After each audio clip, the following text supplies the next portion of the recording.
इस वीडियो में हम बात करेंगे कि मिनिस्ट्रियल स्टाफ का ट्रांसफ़र प्रोसेस क्या रहता है, पहली पोस्टिंग किस तरीके से की जाती है, पोस्टिंग होम डिस्ट्रिक्ट में मिलती है या बॉर्डर के डिस्ट्रिक्ट में मिलती है और पहली पोस्टिंग कितने साल तक वैलिड रहती है, हम अपना ट्रांसफ़र स्वेच्छा से कब करा सकते हैं, परीक्षा काल क्या होता है। तो दोस्तों आज इन्हीं सब पे हम बात करेंगे इस वीडियो में। अगर ये सब आप जानना चाहते हैं तो वीडियो के अंत तक बने रहें। तो चलते हैं दोस्तों, वीडियो स्टार्ट करते हैं। दोस्तों मिनिस्ट्रियल स्टाफ में एएसआई लिपिक, एएसआई लेखा और स्टेनो की इन सब की ट्रेनिंग चल रही थी पिछले 6 माह से। अब इनकी ट्रेनिंग कंप्लीट हो चुकी है और 5 मार्च को इनकी पासिंग आउट है। तो इससे पहले ही पुलिस मुख्यालय स्थापना द्वारा एएसआई लेखा और स्टेनो की पोस्टिंग कर दी गई है। कुछ स्टेनो को जिला अलाटमेंट हुआ है और कुछ को यूनिट अलाटमेंट किया गया था। और एएसआई लेखा में भी कुछ को यूनिट मिली है और कुछ को डिस्ट्रिक्ट मिला है और कुछ को रेंज और जोन मिला है। एएसआई लिपिक की आज 4 मार्च को लिस्ट जारी हो चुकी है और इसमें भी इन लोगों को यूनिट, मुख्यालय और जनपद आवंटन किए गए हैं। तो इस आदेश में क्या क्या मेंशन किया गया है इसको हम समझाते हैं आपको। तो इसमें सबसे पहले लिखा है आरटीसी लखनऊ। आरटीसी लखनऊ में आधारभूत प्रशिक्षण प्राप्त कर रहे निम्नलिखित पुलिस सहायक उपनिरीक्षक लिपिक को उनके प्रशिक्षण केंद्र से उनके नाम के सम्मुख कॉलम संख्या 9 में अंकित जनपद इकाई आवंटित किया जाता है।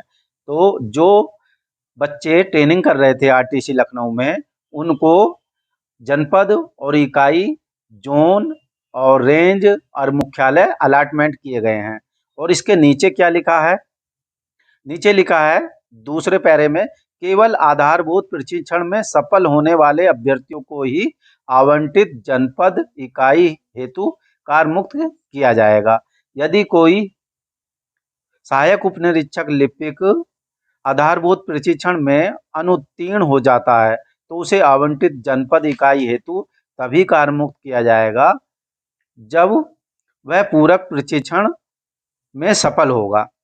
तो इसमें साफ और स्पष्ट लिख दिया है, क्योंकि जो बच्चे एग्जाम में पास हो जाएंगे उनको तो कारमुक्त कर दिया जाएगा और जो बच्चे एग्जाम में फेल हो जाते हैं तो उनको पूरक प्रशिक्षण कराया जाता है। ये पूरक प्रशिक्षण जो आपका होता है ये 45 दिन का रहता है।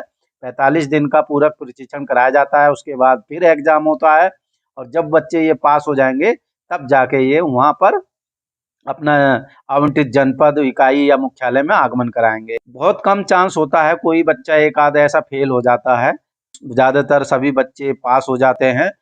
अगर कोई बच्चा फेल हो गया तो उसका पूरक प्रशिक्षण कराया जाएगा, तो सब बच्चे तो अपने आवंटित जनपद को चले जाएंगे।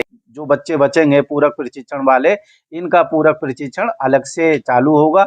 ये नहीं कि अगर 2 बच्चे फेल हुए तो 2 बच्चों का एक साथ नहीं होगा। पूरे यूपी में जितनी भी आपकी आरटीसी चल रही होंगी उसमें सारे बच्चे जितने फेल होंगे उनका पूरक प्रशिक्षण एक साथ कराया जाएगा। आगे इसमें क्या लिखा है, सहायक उपनिरीक्षक लिपिक को उत्तर प्रदेश पुलिस लिपिक लेखा गोपनीय सहायक संवर्ग नियमावली 2015 यथा संशोधित में दिए गए प्राविधान के अनुसार परीक्षा पर रखा जाएगा। तो जब भी किसी भी पुलिस कर्मचारी की नियुक्ति होती है और उस नियुक्ति पत्र में मेंशन होता है कि आपको 2 वर्ष के लिए परीक्षा अवधि पर रखा जाएगा। ये परीक्षा अवधि एक ट्रेनिंग पीरियड ही माना जाता है, जिनके द्वारा नियमानुसार परीक्षा काल सफलतापूर्वक पूर्ण करने पर ही स्थायीकरण किया जाएगा। जो कर्मचारी अपना परीक्षा काल सफलतापूर्वक पूर्ण कर लेंगे तो उनको उनका स्थायीकरण कर दिया जाएगा। परीक्षा काल में किसी भी प्रकार की कोई सजा नहीं मिलनी चाहिए। आपका जो रिमार्क है वो संतोषजनक होना चाहिए। 2 साल में आपका रिमार्क सही होना चाहिए। अगर आपको कोई सज़ा मिल जाती है या रिमार्क गलत हो जाता है तो आपकी परीक्षा काल अवधि बढ़ा दी जाएगी। तो 1 साल बढ़ा दी जाती है और विषम परिस्थितियों में यानी कि स्पेशल कंडीशन में कोई ऐसा कृत कर दिया कर्मचारी ने तो इसे 2 साल तक बढ़ाया जा सकता है। तो जब आपका परीक्षा काल पूरा हो जाएगा तो पिछले 2 साल का रिकॉर्ड चेक किया जाएगा कि आपका कार्य और आचरण कैसा रहा। अगर संतोषजनक रहा तो आपको 2 साल के बाद स्थायीकरण कर दिया जाएगा। स्थायीकरण का आदेश होता है और आदेश होने के बाद उसकी प्रविष्टि आपके सेवा अभिलेख में करेक्टर रोल में इंदराज किया जाता है। आगे इसमें लिखा है 3 वर्ष की अवधि में संबंधित कर्मी को आवंटित जनपद इकाई से अन्यत्र सामान्यता स्थानांतरित नहीं किया जाएगा। यानी कि आपकी ये पोस्टिंग हो चुकी है, इसके बाद आप 3 वर्ष तक इन्हीं स्थानों पर नियुक्त रहोगे। सामान्यता स्थिति में आपका ट्रांसफर चेंज संशोधन नहीं किया जाएगा।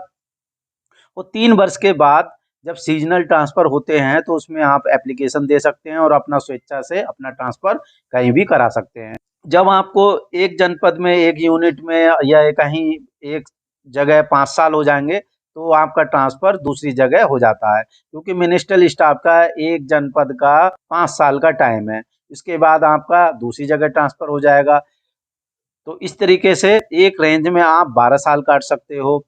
जिला पुलिस में आप 12 साल की सर्विस करने के बाद आपका ट्रांसफर नॉन डीएफ हो जाएगा, और जिनका नॉन डीएफ ट्रांसफर हुआ है वो लोग अपना पहला चरण काट कर जिला पुलिस में चले जाएंगे। तो जिनका नॉन डीएफ हुआ है उनका पहला चरण 4 साल का है। 4 साल आप पोस्ट रहोगे। 4 साल पोस्टिंग काटने के बाद जिला पुलिस में आप जा सकते हो, और फिर 12 साल आप जिला पुलिस में काटेंगे, और जिला पुलिस में पूरा होने के बाद आप फिर से नॉन डीएफ पाओगे। तो इस तरीके से आपको 3 चरणों में 12 साल की नौकरी नॉन डीएफ की करनी होती है। पहले इसमें क्रम संख्या है, इसमें पद लिखा है एएसआई लिपिक, नंबर 3 पे चेस्ट नंबर है, इसमें ये पीएनओ नंबर है इनका 23410137 तो सबसे पहले इनका पीएनओ नंबर है। पीएनओ नंबर में जो प्रथम 2 अंक होते हैं ये दर्शाते हैं कि कर्मचारी कब भर्ती हुआ था पुलिस विभाग में। तो ये एक परमानेंट नंबर है, पर्सनल नंबर है पीएनओ। पीएनओ की फुल फॉर्म होती है पर्सनल नंबर, ये परमानेंट नंबर होता है। ये भर्ती से लगा के आपका रिटायरमेंट तक नंबर यही रहेगा, और ये नंबर कभी चेंज नहीं होगा। तो इसमें जो प्रथम 2 अंक हैं आपके, ये भर्ती के वर्ष को दर्शाते हैं। इसके बाद इसमें जो लिखा है 410 नंबर, तो ये नंबर होता है जिस जनपद से, जिस यूनिट से आपका पीएनओ नंबर अलॉटमेंट हुआ है वहाँ का कोड नंबर होता है। इसके बाद जो अंक बचे हैं इसमें 4, ये इनका सीरियल नंबर होता है। ये 4 जो अंक बचे हैं ये सीरियल नंबर होता है, और ये 410 जो है कोड नंबर है। तो ये आप पीएनओ के नंबर के बारे में भी जान गए हैं कि पीएनओ में क्या क्या होता है, और किसी भी पुलिस कर्मचारी के पीएनओ को देखकर आप पता कर सकते हैं कि ये किस सन के भर्ती हैं। डिस्ट्रिक्ट का कोड पता है तो ये भी पता चल जाएगा कि पीएनओ कहाँ से अलॉटमेंट हुआ है। ये इसमें अभ्यर्थी का नाम है, ये पिता का नाम है, ये गृह जनपद है, ये प्रशिक्षण केंद्र आरटीसी लखनऊ में ये लोग ट्रेनिंग कर रहे थे, और ये इनकी आवंटन जनपद इकाई का नाम है। तो सबसे पहले कैंडिडेट का जो जनपद मिला है वो देवरिया है, नंबर 2 पर अयोध्या है, और नंबर 3 पर है इसमें मुरादाबाद। तो ये मुरादाबाद को भी अलॉटमेंट किया गया है, और एक यहाँ पर ये बदायूं को भी अलॉटमेंट किए गए हैं। इस तरीके से सूची दी गई है।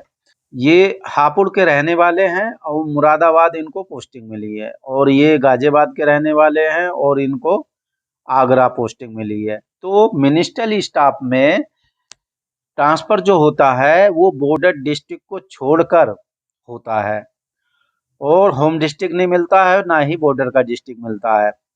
जो नॉन डीएफ में ट्रांसफर होते हैं उसमें आपको बॉर्डर का डिस्ट्रिक्ट मिल जाता है। तो इस तरीके से इनका ट्रांसफर पोस्टिंग होती है कि ना ही आपको होम डिस्ट्रिक्ट मिलेगा और ना ही आपको बॉर्डर का डिस्ट्रिक्ट मिलेगा। बॉर्डर के डिस्ट्रिक्ट को छोड़कर पोस्टिंग होती है। ये अमरोहा के रहने वाले हैं और इनको जोन कार्यालय आगरा मिला हुआ है। ये बुलंदशहर के रहने वाले हैं जिनको मुरादाबाद मिला है, इनका काफ़ी दूर पोस्टिंग हो गई है। इसमें नीचे देखते हैं टोटल कितने एएसआई लिपिक हैं,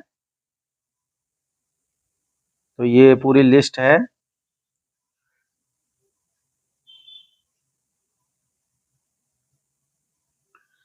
तो ये टोटल इसमें हमारे 309 एएसआई लिपिक हैं जिनकी पोस्टिंग हो चुकी है।